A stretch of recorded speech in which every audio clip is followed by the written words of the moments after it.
Sick, cool. So this next question is from Samuel Roberts.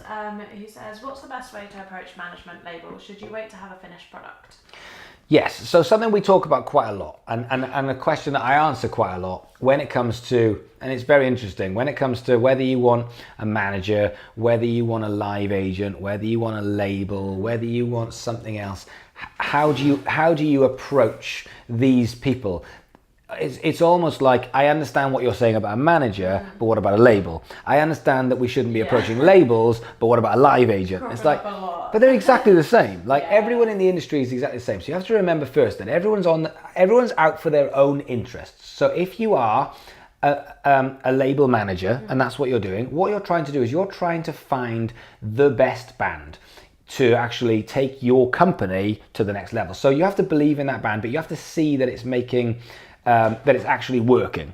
They haven't got any magic wand. They've got a bit of money and they have got experience. So if there's something that they think that they can make into something big, they will. But on the whole, nowadays, it really needs to start to have this momentum first. So again, I say this all the time, but if you are facing the music industry, then you are neglecting the most important people, which is your audience. Because for every decision that you make, you're making it towards a label, you're making it towards a manager, and you're making it towards a live agent. Now, I understand it'd be great to have all those on board, but you're neglecting the people who make this happen. And the people who make this happen is the audience.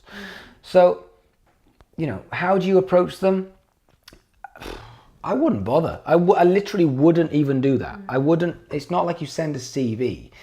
I mean, I say this a lot, but you'd be surprised. The music industry is watching, because that's its job. Its job is to go, right, we've already got the Arctic Monkeys, brilliant, they're doing their thing. Who's going to be the next Arctic Monkeys?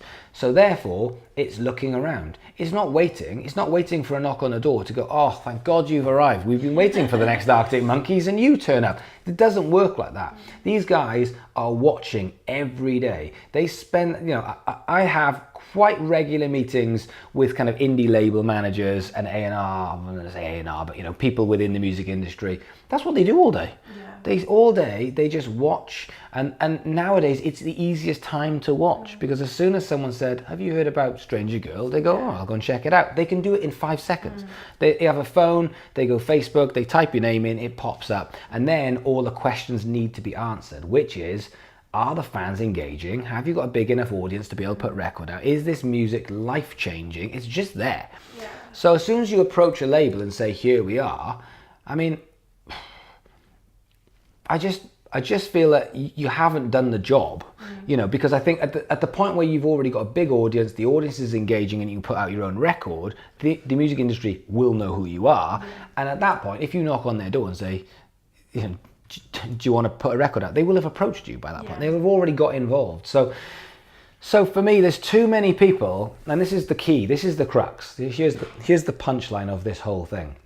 There's too many people building this and then expecting to jump to here. And so they're building this and going, right, we've built our band, how do we approach a label? The band isn't ready. So what you do is the label will get involved when it's here.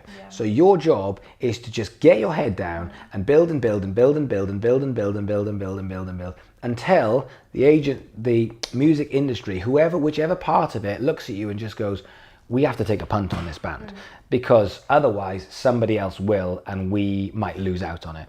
So, but there's massive gap. And I see it with almost every band that gets in touch, where I'm looking at it going, it's really harsh, because this whole channel is about me giving you real advice, realistic advice, and not pulling punches.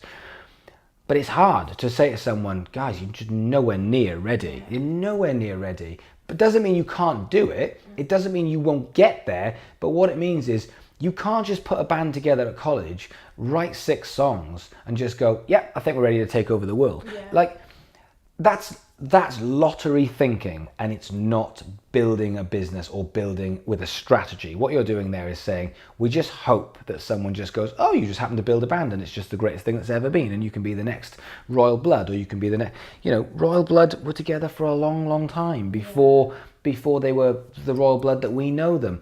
Rag and Bone Man, he's massive. Rag and Bone Man was doing this for 10 years or something before it actually really took off. He was, you know, that voice that he's got, it doesn't come from just waking up and going, oh, I was just singing along to Radio 1 and I found out I'm one of the greatest singers in the world. It doesn't happen. So, you know, so stop trying to leave this to chance and going, well, we've built our band, what do we do next? Well, you go round and round and round and round and round and round until you're looking after this audience and getting better and better and better and writing more and more songs and getting better with your songwriting, and you're analysing everything and you're putting into play the 1% rule, which is something I talk about, where every day you're just trying to put something into play which is just 1% better, and if you can do 1% every day, then in 100 days, 3 months, you're 100% better. So stop trying to kind of build this much and then saying, right, I need someone else to come and do all this work for us, because that's what happens. We need a manager. I've had that conversation 3 times this week, face to face and on Facebook, when someone says we need a manager, and I have to go, you don't need a manager. What you're actually saying is we're kind of lazy, or we don't really know what we're doing. If you're kind of lazy, that's not a good enough excuse. And if you don't know what you're doing, that's what this channel's for. Get off your ass and learn. Those are your 2 options. So do you need a manager? You need a manager at the point where it's just going mental and labels are phoning you up and you're just like, shit, I don't know what to do. Everyone's coming to me. I need to actually, this momentum's taking off and I've started pushing things up the hill and now it's going down and I need someone to help me with this. That's at the point where you get someone and you say, look, we've got something here, and then the manager will say that's working for you. But up to that point, most bands that get in touch, I'm like, you don't need a manager. You just need to organize yourself a bit better. You need to actually learn how this music industry works. And more importantly, you need to spend 10 times more time focusing on your audience than you do on trying to get someone from the music industry involved. Well said. Thanks. That's all right. I really mean it.